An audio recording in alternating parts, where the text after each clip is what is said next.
All right, y'all, welcome back to the show. It's Anti-War Radio. I'm Scott Horton, and our next guest on the show today is Stephan Salisbury. He's a cultural writer for the Philadelphia Inquirer and a regular at Tom Dispatch, tomdispatch.com. His most recent book is Mohamed's Ghosts, an American story of love and fear in the homeland. And he's got a piece today under Tom Englehart's name at antiwar.com. That's Tom Dispatch, Tom Englehart, you know. With Nick Terse, How to Fund an American Police State, Real Money for an Imaginary War, and also Weaponizing the Body Politic. It's got two titles like that, but you'll see why when you click on it. Stephan Salisbury today at antiwar.com. Welcome back to the show. How are you doing? I'm good, Scott, and thanks a lot for having me back. It's great to be talking again. Well, good. I'm very happy to have you here. Although it's bad news that brings us together. It's funny. It's already the future, kind of, really. You think about it, 2012. Think how much time has passed already since the terror war started. And I think we all kind of know that, well, like they say, everything changed, and that the drug war was only a dress rehearsal as far as getting the local sheriff's departments and city police agencies across the country armed up to, you know, one day be merged completely with Homeland Security as our national police force of tyranny and pain. But we really have come very far. In this article of yours, you really just chronicle, 1,001 absolute, almost unbelievable outrages if you took them by themselves. You just say there's just no way that this is happening in America, but it just goes on and on. I'm not complaining. I'm just saying it's not about your writing, just the facts. It is what it is. Yeah, but exactly. We're a decade on from 9/11, and you're right. I mean, the drug war was kind of a dress rehearsal, which is not to minimize the drug war at all, and the violence and armoring up that took place with the drug war as the root cause, but well, that's how a lot of this militarism is being used now, since there aren't any terrorists, but you got to drive your tank somewhere if you got a tank, I guess, right. And you're a deputy sheriff. The big game changer has been the amount of money that the federal government has focused on Homeland Security, and where that money is going and who's appropriating it, and I think the largest point of this piece is that it's not just the police that have been militarized, but the whole government at every level is involved. From the feds who make the appropriations to the states who sift through the grant requests to the local councils and mayors and executives who make the requests in the first place, to the police who want to have what the police in the next county over have. And when you're talking the amounts of money that I lay out in this piece, you're talking an awful lot of hardware.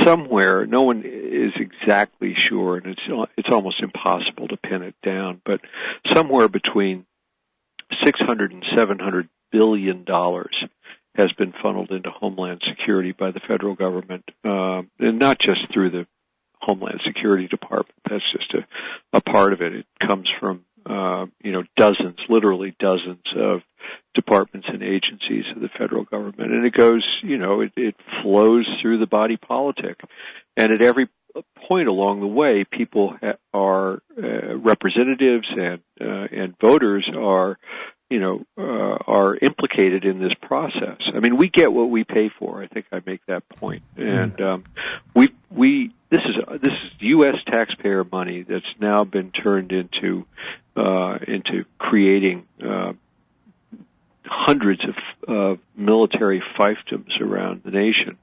I use as an example money that's flowed into Tampa, Florida, which is where the Republicans will be holding their convention this summer.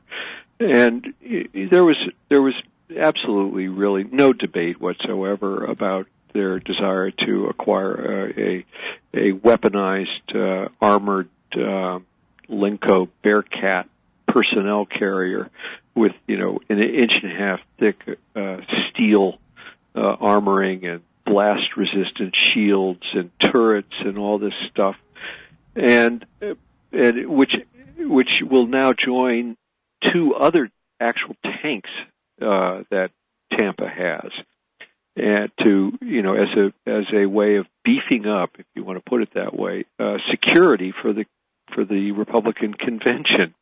And the thing of it is that that's not where it ends in Tampa for the convention.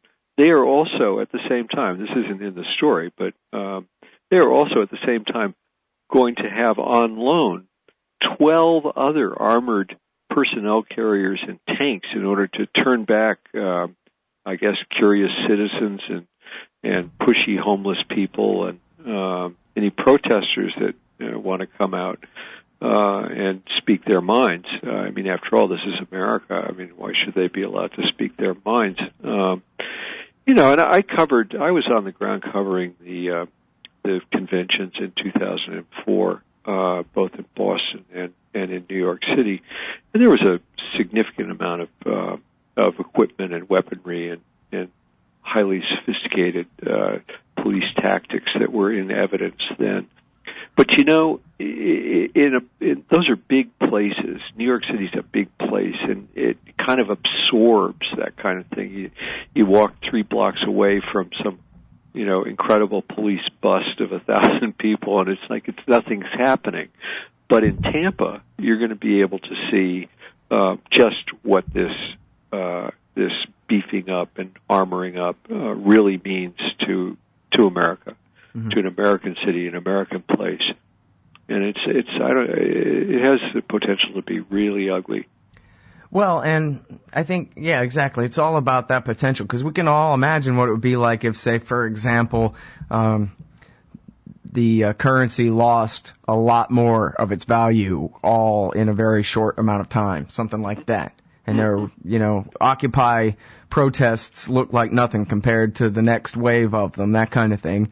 You could have a lot of people killed by these cops and all their terrible equipment. I mean, for the most part, it's used on like SWAT raids against, individual home owners and renters at a time, that kind of thing. But when all this very same stuff is deployed as, with the riot police out there with the crowds, this could become, pretty Syria looking pretty quick.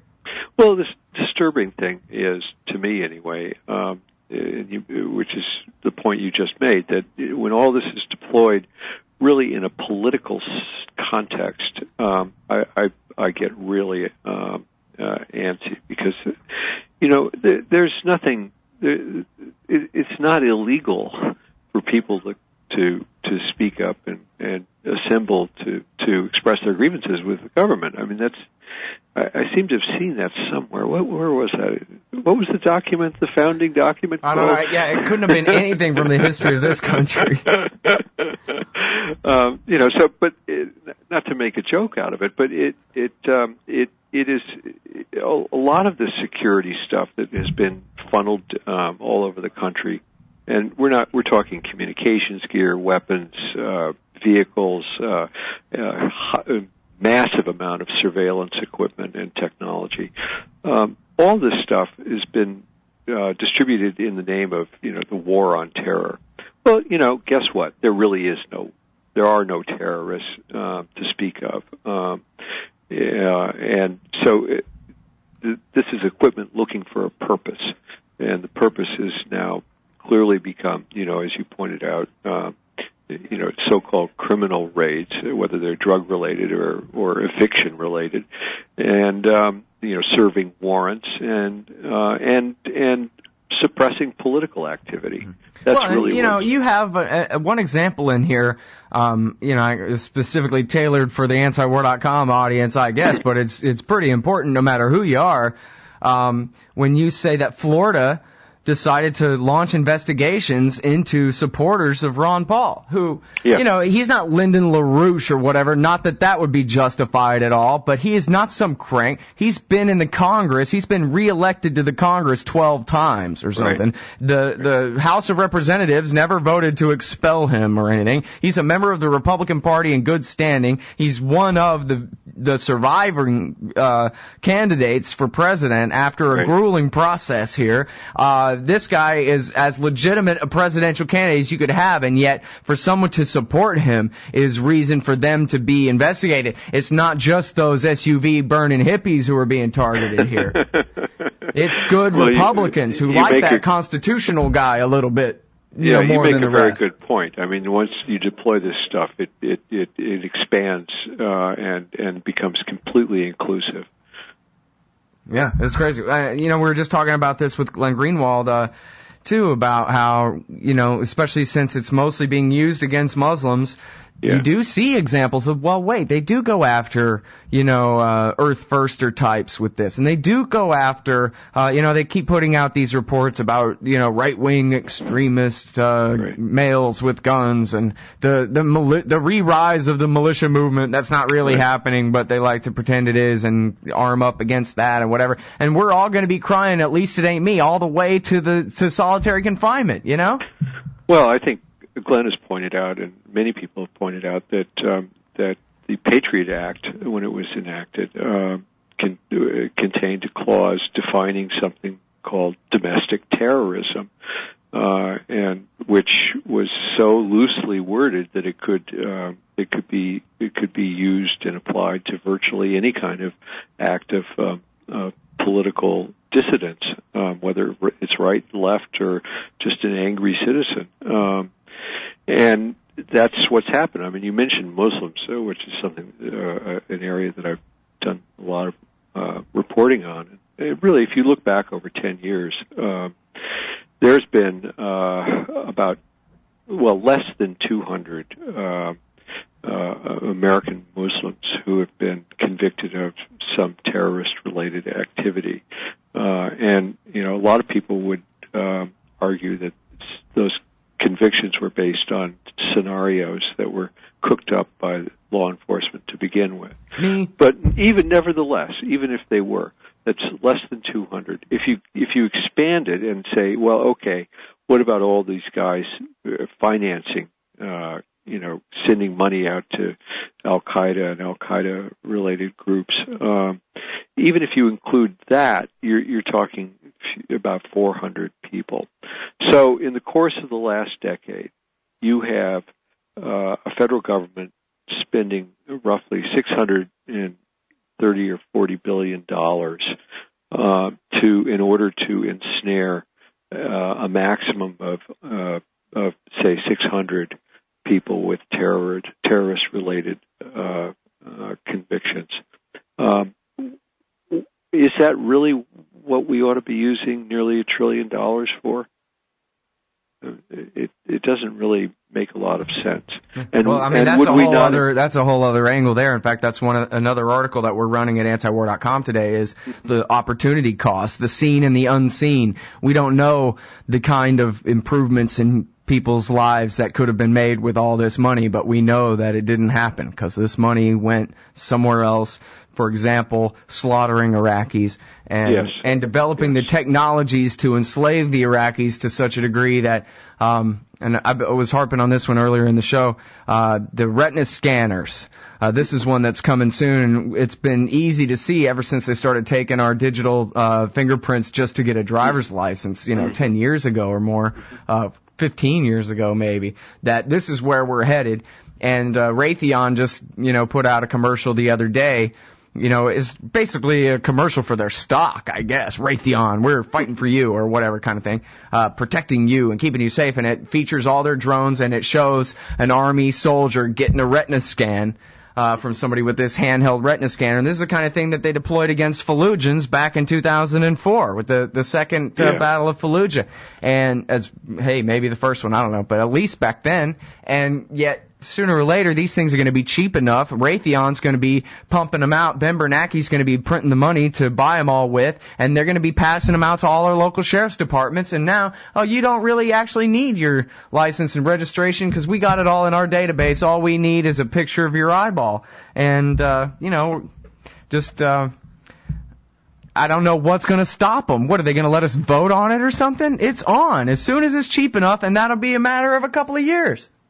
Well, there was they're letting us vote on it. I know, it's hilarious to even mention that, right? Well, there are communities that have banded together to oppose this kind of stuff. And in fact, I didn't get an opportunity to insert this in the story. There just wasn't enough space. But there's a little town up in New Hampshire, Keene, New Hampshire, and they got about $300,000 from Homeland Security to fight off the terrorist skiers, I guess. I don't know. That's actually the home of this radio network, Keene, New Hampshire. That's where the Free Staters hail from. There you go. Well, maybe that says it all right there.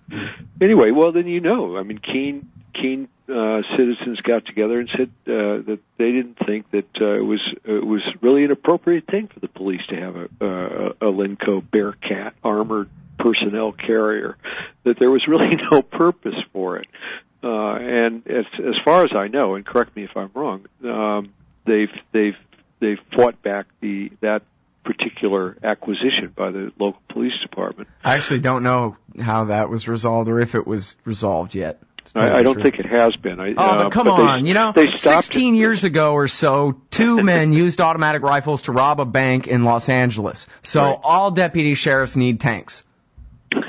Well, that is, but the logic doesn't even extend to that. The logic is that 10 years ago, nearly 20 men from the Middle East flew planes into the World Trade Center. That's why the LA police need to have those tanks and cameras and whatever. Right. I mean, that has been the drumbeat since September 12th.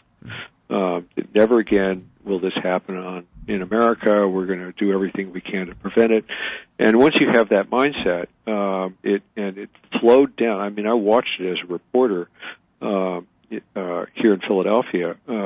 How federal, local officials, largely with the Interior Department, absorbed that message and were afraid to do anything because if anything, even the slightest thing happened under their watch, they were terrified of that possibility. So the fear, there was real fear on September 12th in the federal government, and it was communicated throughout the federal bureaucracy. Which is funny because you would think that the lesson would be, wow, there's no accountability whatsoever. Even when the very worst thing ever happens on our watch, nobody gets in trouble. Nobody. Right. Well, that's a different the lesson issue. I would have learned if I was a bureaucrat. And actually, it seems like that's the lesson they learned here is we can just steal whatever we want. We can kill whoever we want. We can entrap whoever we want. We can persecute whoever we want. We can seize whatever we want. Everything's changed. There's no more law. Now we're just cops going fishing. Well, I can tell you that the fear at the highest levels of the government certainly was communicated all the way down the ranks. And I remember reporting on people who were picked up, for just doing ordinary things like taking pictures and stuff like that, and they were hauled into. These are immigrants hauled into immigration court and were and their hearings were sealed by federal order. I mean, they really had done nothing, and you couldn't find out anything about what had happened to them. They just simply disappeared, and there wasn't all immigration agents or the FBI or any other law enforcement agency had to do, or any prosecutor would say the word terrorism, and judges had absolutely no qualms about going along with whatever the prosecutors or agents wanted them to do.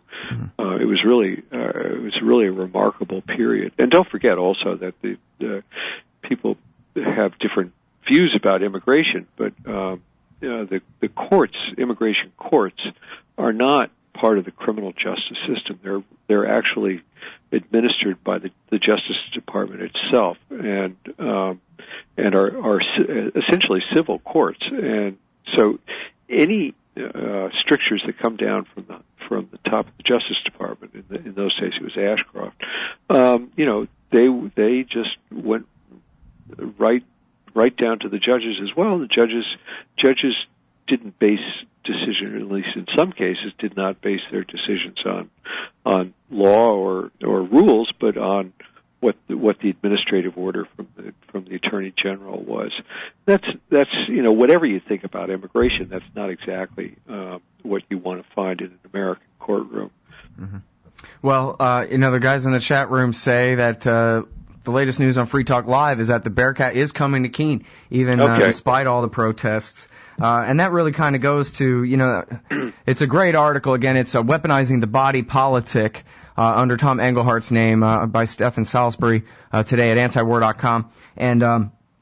And it's in pieces here. We have all the militarization, then we have, as you mentioned, all the fusion centers and all the integration of the different levels. I mean, there was a time where you could honestly say there were 18,000 separate police agencies with separate jurisdictions in this country. Now that's very much more marble caked than it was even 10 years ago, as they say, with all those jurisdictions overlapping and the multiple jurisdictional task forces and terrorism task forces and whatever. But then you also have, after the decade of this, you have what Terry Liberty Parker used to always call the chilling effect, where people now actually just sort of assume that if they Google something controversial, maybe they will draw the attention of the government, and maybe they just don't want to bother with that. They've got responsibility. So why, if we are moving into a real police state here, why pick a fight with Big Brother? Maybe just go ahead and don't bother even trying to oppose it, because you're already beaten. People are already making those decisions when it comes to, I want to read this or I want to read that. There are people who say, I'm afraid to direct my browser to something called antiwar.com. What if one day that becomes a real liability that I ever did that? That kind of really happens. And like, for example, too, I wonder, and I don't know, but what do they tell the 7th graders about this?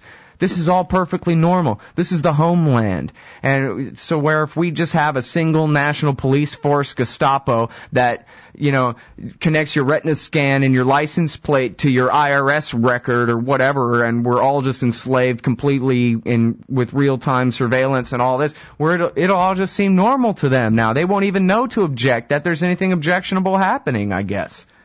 Well, you mentioned General Dynamics, or Raytheon before, but Department of Homeland Security has a $12 million contract with General Dynamics, which calls for General Dynamics to monitor the Internet and social media, looking for information and names and so forth connected to comments that are critical of the government. And although the department denies this, it's actually in their guidelines for social media monitoring. So any comment about the Department of Homeland Security or terrorism or anything like that is automatically swept up by General Dynamics and funneled to the Department of Homeland Security, where it goes into a database. Right. Self-preservation is their first priority, just like the FBI, just like every other person or group of individuals you can find. But they've been very clear about where they think the key mistakes were that led to 9/11, and probably at the top of the list has been the fragmented nature of intelligence and investigations, and the inability to share information. So all this stuff goes to cure, if you want to use that term, that problem. Right. And they've gone a long way towards it, too. Actually, the problem was the centralization of authority. Colleen Rowley should have been able to make the call to go to the judge to search Moussaoui's belongings and stop the plot. But anyway. All right, well, out of time. Thank you so much. It's Stephan Salisbury from the Philadelphia Inquirer, TomDispatch.com, antiwar.com. Thanks, Scott.